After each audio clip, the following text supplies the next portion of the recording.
everybody. I'm Yves Bernard, the director of iMAL, and well, I'm very pleased that you are all here.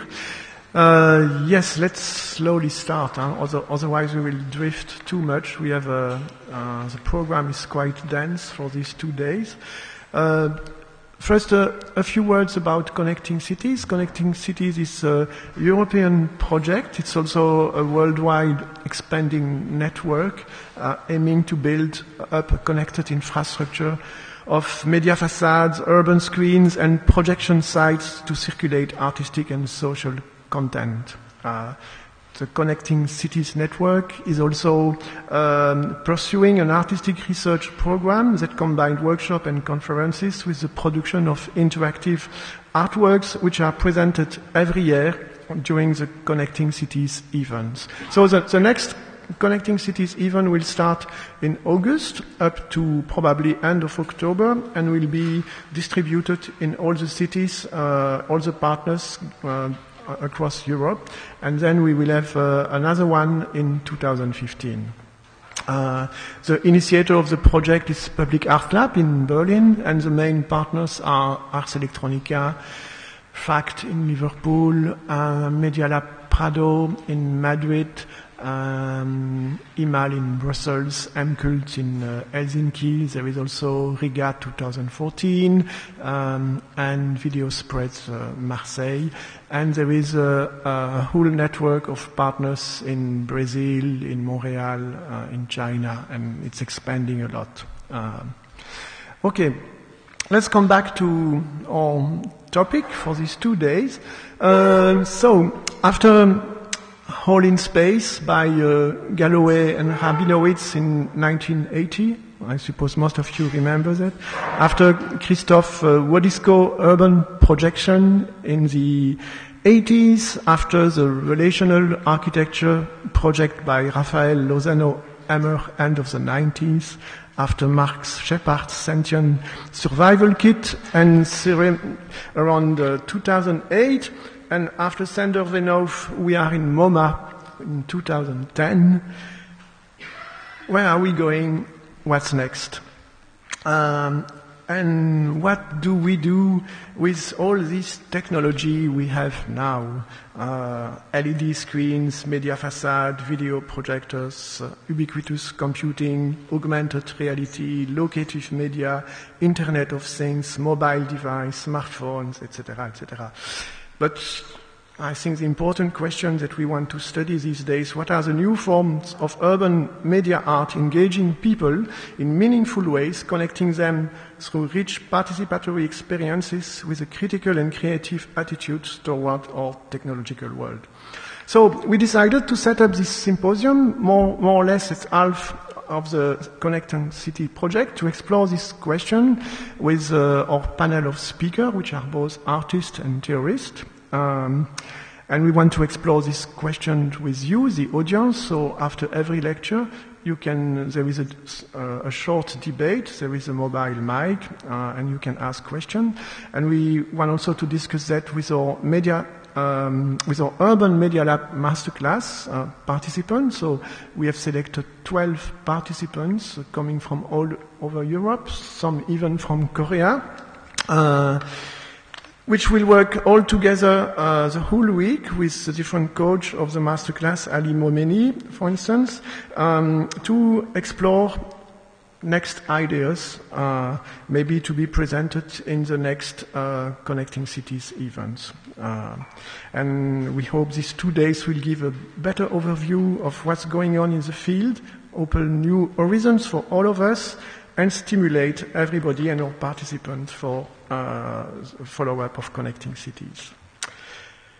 About our first speaker today is Katía Truijen from Netherlands, a media theorist, editor, instigator, and music maker. And you wrote a thesis about urban dialogue, and you have a research blog, urbandialogue.es, and you explore the ways in which urban publics are assembled by artistic media interventions. So, Katía, it's up to you. Thanks.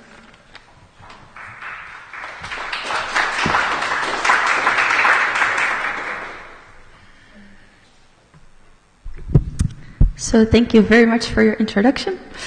I'm very pleased to be here and to start our conversation about the participatory city. And I would like to talk about my research on urban media interventions. So I studied at the University of Amsterdam, and I did my master's in new media and digital cultures there. And now I work at Het Nieuwe Instituut, which is located in Rotterdam. And it's the merger of the Architecture Institute, the Design Institute, and the Institute for Digital Cultures. And I would actually like to start with a question to you. So maybe you can raise your hand if you have talked to a stranger this morning while you were traveling here. Okay.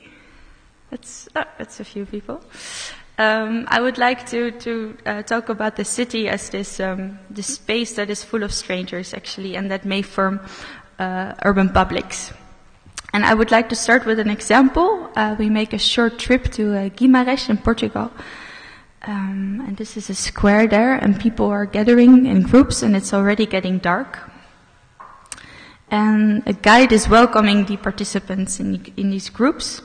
And he supplies them with a mobile device, a blank folded paper map, and also a micro projector that they can hang around their neck.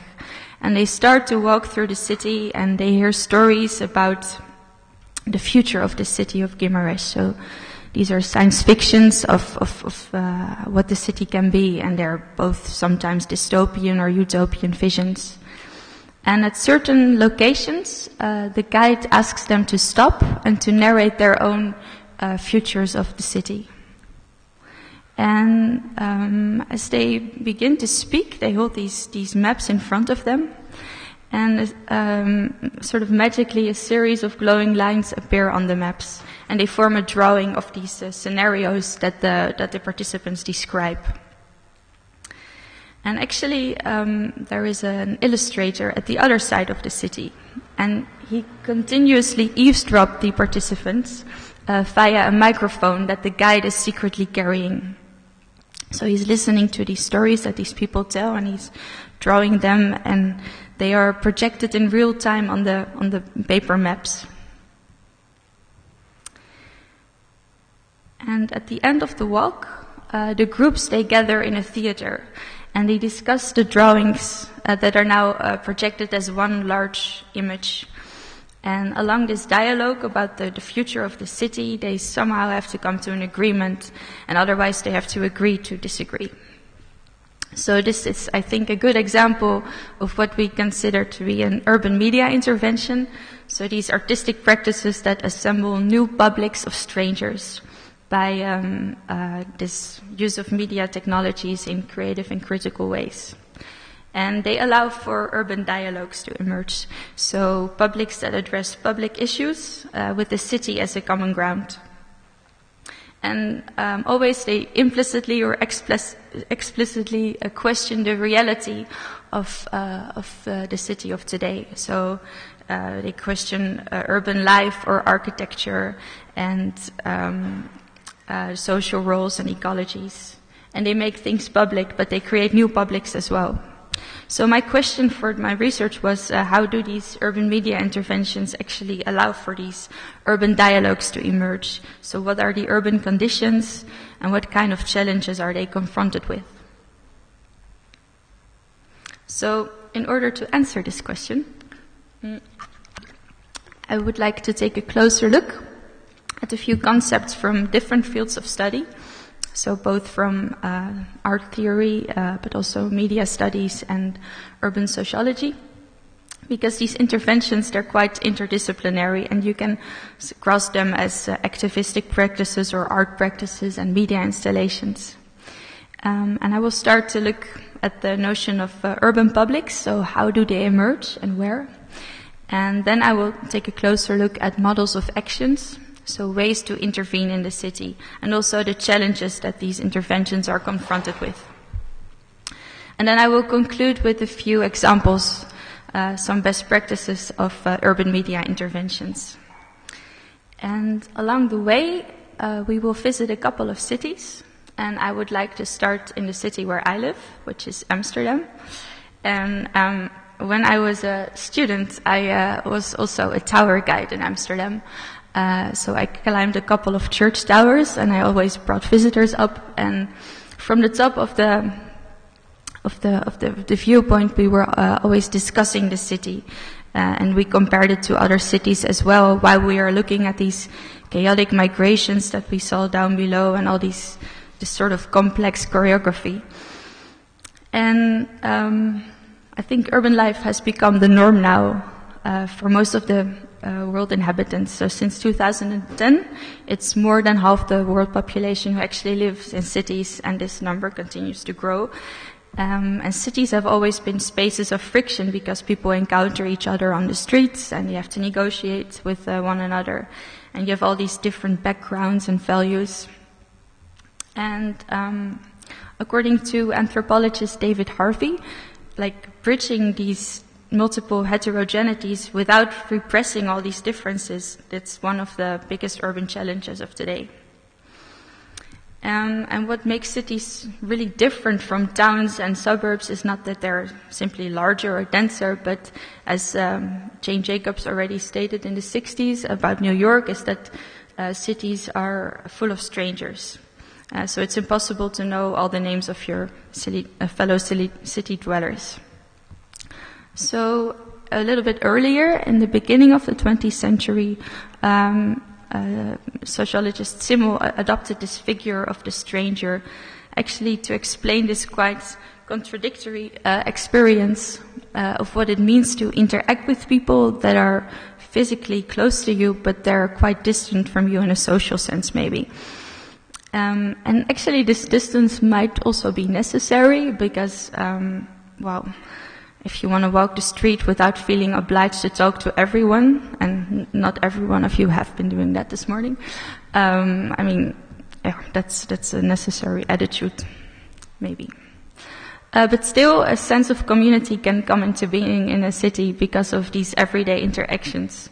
So, for example, the bakery where I get my bread in the morning, it's a space that is really crowded of people always, and many visitors are huddled together there. And what they do is, besides getting their bread, they discuss issues like the parking costs that are risen again, and I think today they will probably discuss the World Cup and the match of the night. And these visitors really become this public of familiar strangers. And it's nice because the owners of the bakery, they actually made a collection of all these customers, a collection of the portraits. And this really articulates this public of familiar strangers here. And another different, other kind of urban public in the city, we saw a couple of years ago with the Occupy movement. And you saw all these encampments in many different cities across the globe. So they were located on the squares in the cities, but they were also connected all together through this hashtag of Occupy. And also through the slogan of we are the 99%, which then referred to the top 1% of income earners and the concentration of wealth. So here new media actually play a significant role to create these global urban publics, and all these developments of globalization and urbanization and these technologies, they change the way in which these urban publics emerge and are connected. But whether they are located here on the square or online, they are always temporary, so they have to be enacted in order to exist, and otherwise they disappear again. So I think then the city should be understood as this space of friction where new urban publics may emerge through the temporal enactment of collectivity. And now I would like to move on to Paris. If you traverse the Seine, you will definitely see these railings with padlocks. And actually it was in the news this week because the railings became so heavy of all the padlocks that it collapsed, and so partly fell into the river, I believe.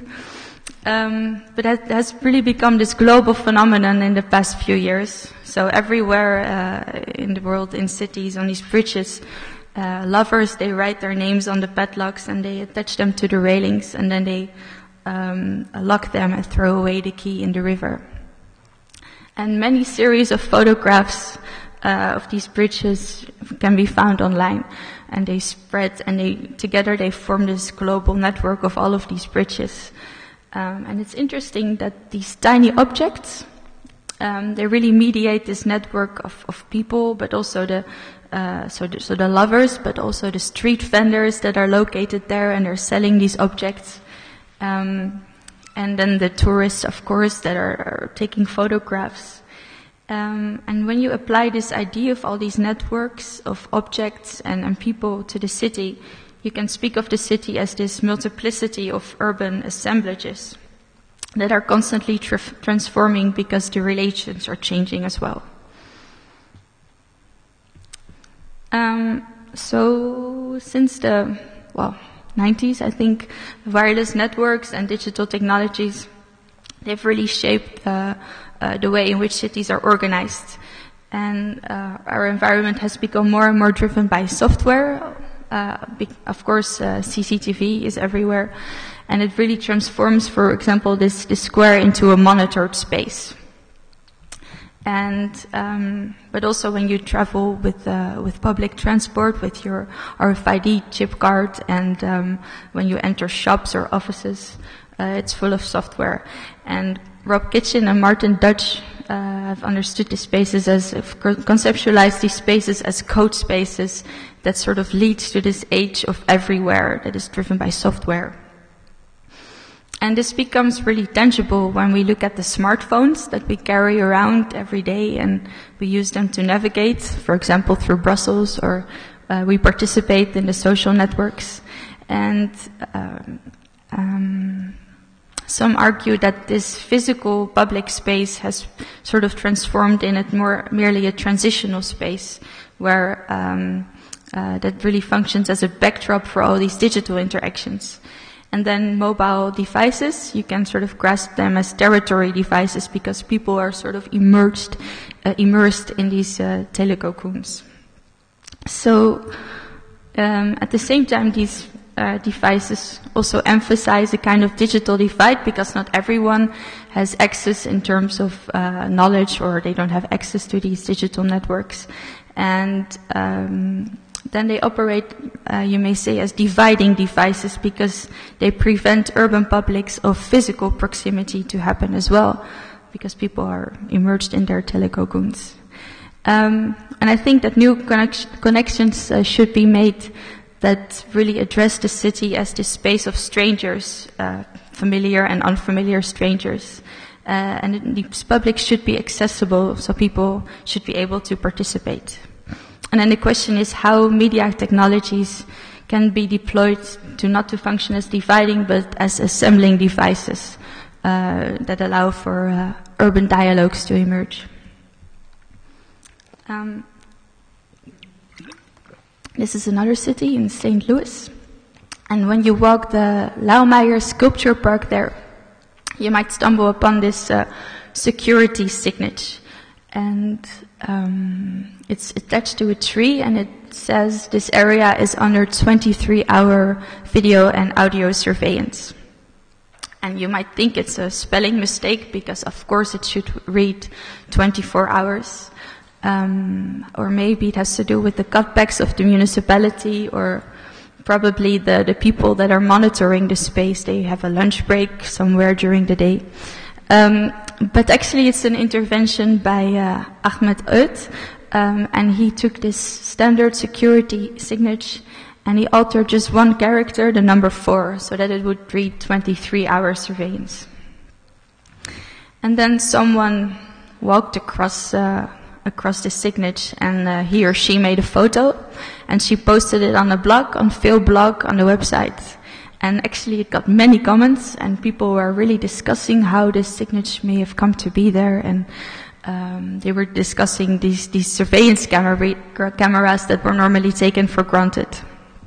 So it really managed to instigate this online urban dialogue with this public of strangers that address this issue of the CCTV cameras. And Henk Oosterling, a philosopher, he writes about art and public space, and he says that these interventions next to art in public space, which can be sculptures or anything else, or art of public space, which can be ornaments. You also have art as public space, and then it really focuses on the process that public space can create. And here the role of the artist is really to become a mediator or a networker by causing interactions. And similarly, Nicolas Bourriot, he has wrote about relational aesthetics, and he says that artworks can really function as models of action within existing realities. And another example of that is The Switch by Jacob Jacobsen, and he introduced this on and off switch in the street lighting in a Danish town. And the residents of the town, they had to switch the street lighting on and off every morning and every evening. And this simple act of introducing this switch really revealed how technology can be understood in many different ways. So similar to the security signage that we saw, the switch became an object of discussion. So people really disagreed on whether it should be switched on very early in the evening, because then it would prevent criminality, or later on so that electricity could be saved. And, they could not find a consensus, so actually they removed it altogether after a little while. But Jacob Jacobsen, he really intervened into this assemblage of the street by altering connections, rewiring the street lighting. He created new connections between these urban residents and their environment. So this also corresponds to another idea of Nicolas Bourriot, who says that reality is actually this montage, and artists can recompose this montage. And then art can be seen as this editing computer to realize alternative and temporary versions of a reality with the same kind of material, namely everyday life, so the street lighting. So the artist really deprograms in order to reprogram social roles, for example. And he's also suggesting then other ways to use technologies that are already there. And that's also the underlying principle of what emerged in the 90s as tactical media. And it was described as this specific fusion of art and politics and media and technologies. And it was about making temporary connections between people on the spot, and to create frameworks for open participation and for everyone to participate. And that also this notion of the tactical, it's originally from this book that has been referred many times to, and artists refer to it as well, which is The Practice of Everyday Life of Michel de Certeau. And he really makes this, he analyzes how ordinary people operate within the regulated systems that are oppressed to them. So, for example, when you take the street grids, they can be seen, according to him, as strategies of the powerful. But still, people can tactically use these street grids and find their own ways and make detours or shortcuts. And tactical media interventions like these, like, for example, this switch, they can sort of seen as these tactics. So they are powerful temporary disruptions, but maybe a problem is that they're also very volatile. So they equally disappear as they appeared, and then the issue is no longer addressed. Ned Rossiter and Geert Lovink, who also coined the term tactical media, he proposed this concept of organized networks to overcome these constraints, these volatile practices. But the thing with online networks is that they always link to each other. They really easily become the domains of like-minded people. So when you're online, you're most likely to find what you were already looking for. That's how search engines operate, of course, and also social media. You will find the opinions of your friends and not these of strangers. So instead, tactical media, they may really address the city as a space of friction where people, well, in this case, disagree with each other. And when you combine like these networks and these tactics, they might be spread and disseminated. So these practices can be shared online within groups and appear elsewhere. So for example, when I blog about an intervention, someone in Mexico might read it and undertake a similar action or invite the artist to come over and do a similar thing. And then there's another challenge of urban media interventions, because it's really important to sort of find the right balance between directing participants and also allowing to act themselves. And then they can really operate tactically within these existing spaces of everyday life to connect strangers. So now I would like to discuss a few examples of urban media interventions. So the first one is actually the Inside Out project of JR. You probably know it. And JR is well known for his monochrome portrait pictures that he places in public space everywhere. And then in 2011, he won the TED Prize, and he proposed this project, the Inside Out project. And he invited people to undertake group actions. So they could make portrait pictures of the group of people that were all expressing a certain statement or a certain issue through their facial expressions.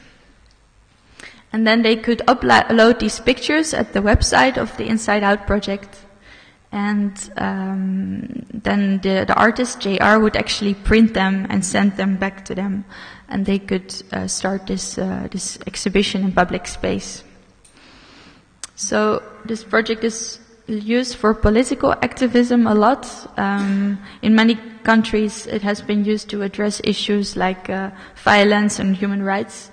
And for example, here in New York, it was really used to express all different kind of emotions of urban dwellers.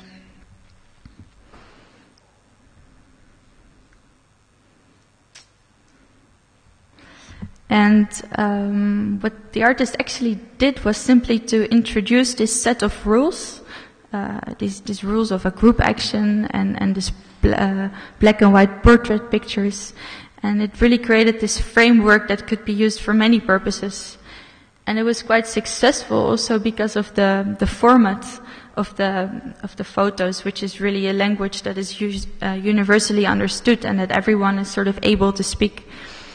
So the website of the project really functioned as an assembling device because all the actions were collected on the website, and therefore it became this global network of all the participants and also the viewers of the project.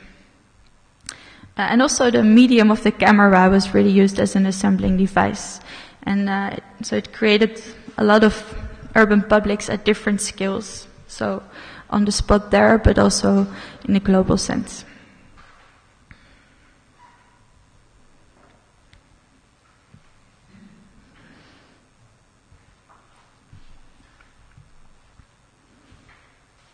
And this is another urban media intervention. It's an installation. It's called Saving Face by Lanzo and Matt, and it uses quite different media technologies. So you touch your own face in order to contribute to a large project, portrait picture on the big urban screen.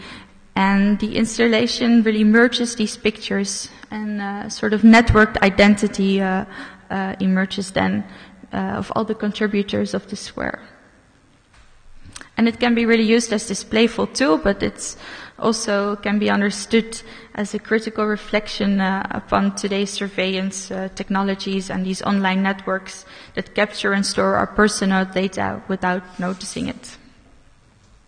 So it also really addresses this public issue. And one of the artists is here, so you can probably ask her questions about it. Yeah, and this is another completely different intervention, and it's called electronic countermeasures. It was presented at the Glow Festival in Eindhoven in 2011, I think. But it's still, well, there are a lot of different versions have emerged. And it's by the think tank Tomorrow's Thoughts Today. They're from London. And it's part of their open source skies project. And it's really this choreography of drones.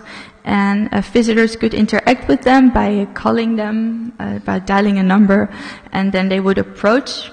But now they can also be used as local servers, hubs, where people can upload pictures and music. So you can imagine that every neighborhood would have its own local hub with local music, etc. So you might get to the neighborhood with the best music, for example. So they really reframed the technology of the drone here. So they didn't use it as a spy or a military device, but really use it as this local hub. And it reminded me of an article by Saskia Sasse, which she updated last year, and it's called Open Sourcing the Neighborhood. And it really resonates with the ideas of the tactical and the dividing and the assembling devices. So, wait.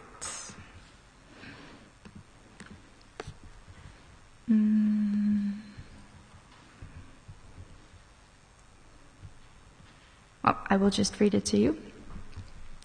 So she says, it's important to appreciate the incompleteness of cities, that they constantly can be remade, for better or for worse, and that they are remade on their own terms, even when the technologies used are similar. And this incompleteness and mutability has allowed many of the world's greatest cities to outlast kingdoms and empires and nation states and powerful firms. So to take this imagery of incompleteness even further, powerful actors can remake cities in their image, but cities always talk back. So they do not take it sitting. And sometimes this talking back may take decades, and sometimes it's immediate. And a city's backtalk is one element of open source urbanism, this myriad interventions and little changes from the ground up to contribute to making a city. So multiple small, inconspicuous interventions together are evidence of a city's constant evolution. And incompleteness gives cities their long lives and lets them outlast other more powerful entities. So, in short contrast, intelligent cities seek to mobilize technologies to eliminate incompleteness. The intelligent cities model typically misses the opportunity to urbanize technologies, instead making them invisible and putting them in command rather than in dialogue with users. An open source urbanism is an antidote. As a technological innovation, open source has not been about cities, but about collaboratively building tools. Yet the open source approach resonates with cities at ground level. For instance, every neighborhood has knowledge about the city that is different from the knowledge of the center, of the city government, of its elites and experts. So small children know their neighborhood in a different way from adults, and not just because they are shorter or closer to the ground. And a homeless person in New York City may know more, sadly, about the practices and habits of rats across the cycle of day and night, summer and winter, than the best urban expert. Imagine connecting all these diverse actors with their specific forms of knowledge to open access networks or wikis that circulate these bits of information. This would be but one step in a potentially much longer trajectory, one that might entail a remaking of the urban.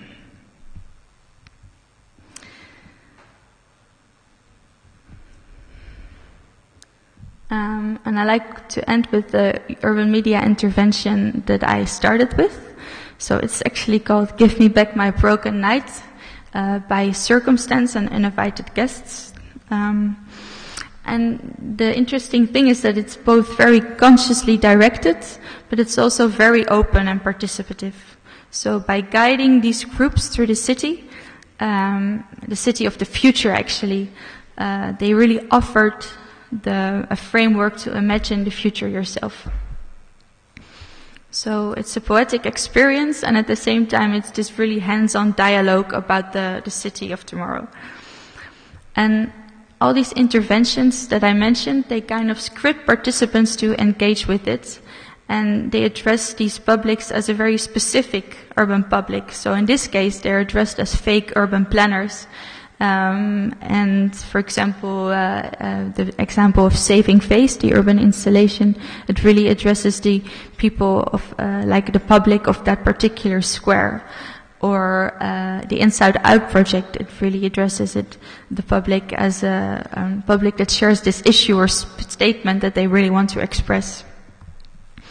So I think this imagination of these artists with this clever use of media technologies and devices, they really can turn the city from this assemblage of strangers into temporary publics where people collaborate together. And to conclude, I think that today's cities should be understood as these complex and multiple and dynamic objects, and they are manifested in these temporary urban publics. And digital devices such as smartphones, they sometimes operate as dividing devices, but they can also be deployed as assembling devices to create new urban publics and urban dialogues. So, urban media interventions, they are tactical, which characterizes them as flexible and disruptive, but they are also volatile. And there might be an opportunity in this dissemination of tactical media interventions via online networks or offline groups to expand these networks and the impact of the interventions. So they require a careful alignment between a directed and demarcated framework, but also room for the participants to operate in. And they are particularly strong if they combine this imagination and public participation. And this can be done by this creative and critical use of media technologies with a very low threshold for participants. And then artists operate as these mediators and catalysts for the city to become a familiar environment. So I think that today's cities are facing, many challenges and problems that will be hard to fight, always. But nevertheless, the city as this assemblage of urban publics offers opportunities for meaningful urban dialogues. And in this process, as I have explained, urban media interventions can play an important role as assembling devices. So thank you very much for your attention this early, and I hope we will have a very interesting dialogue under Participatory City. So, thank you.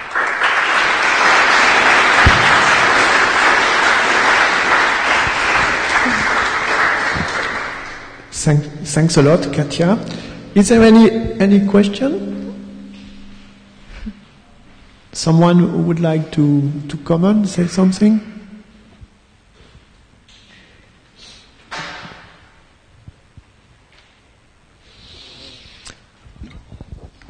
Yep. I was just wondering, the first example you showed us, yes. The people talking about the sharing their visions for the future of the city. Yes. What was their vision for the future of the city? Was it hopeful?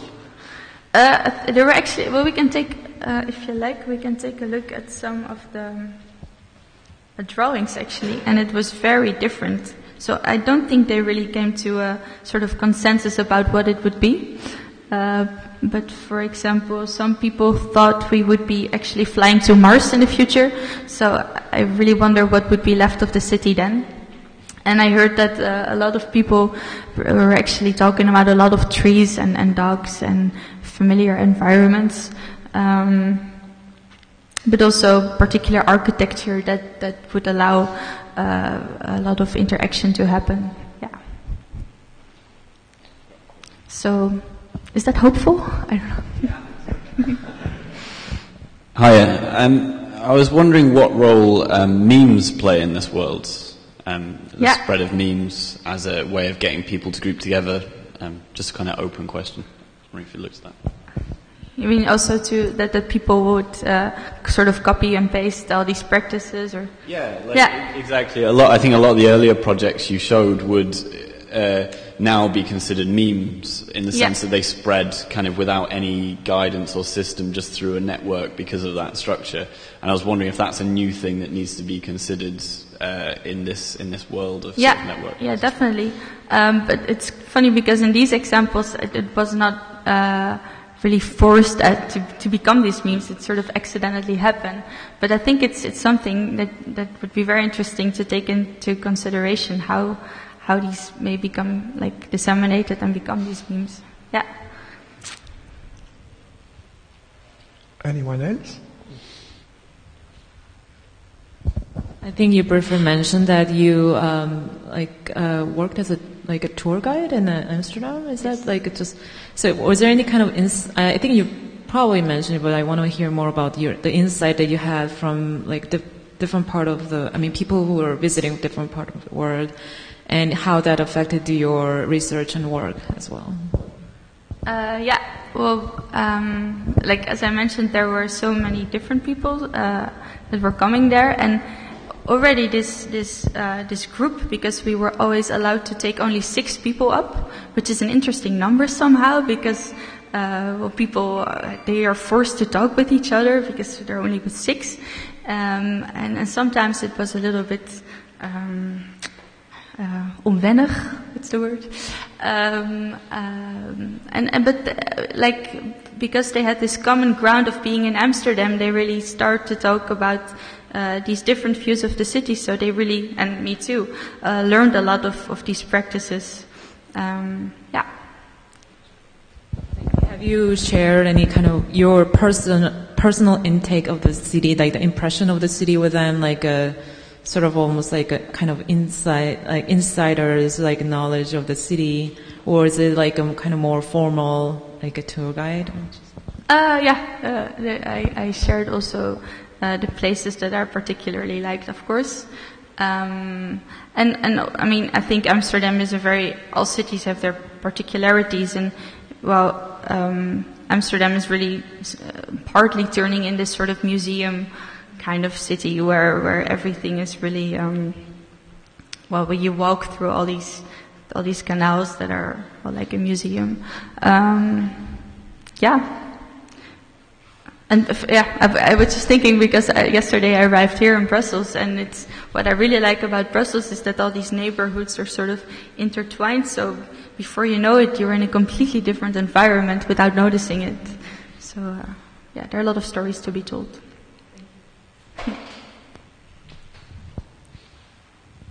Anyone else? Kim?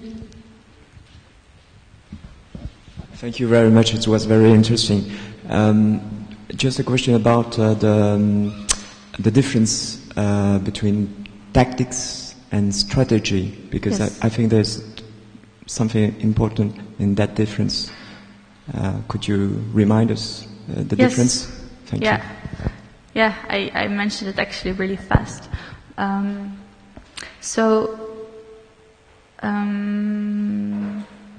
It's about seeing everything that we have, like the structures that we operate in, and we're not always aware of that. And Michel de Certeau, he really describes these as these strategies, and they are also about a lot about places and physical space actually, and about infrastructures. But then the people who he considers to be, the weak people in this case, like the ordinary man, he still has the freedom to operate within these spaces by a clever use of time actually. So, well, an example then is the street grid where he can maneuver through. So it's about using what is there. Actually, a lot of artists also refer to the sort of, for example, the group of recyclism. They use e-waste that can be found everywhere in order to create new constellations of media devices. And he refers to it as well. So he has this city that is full of waste, and it's simply there, but he can sort of reuse these elements to make new stuff.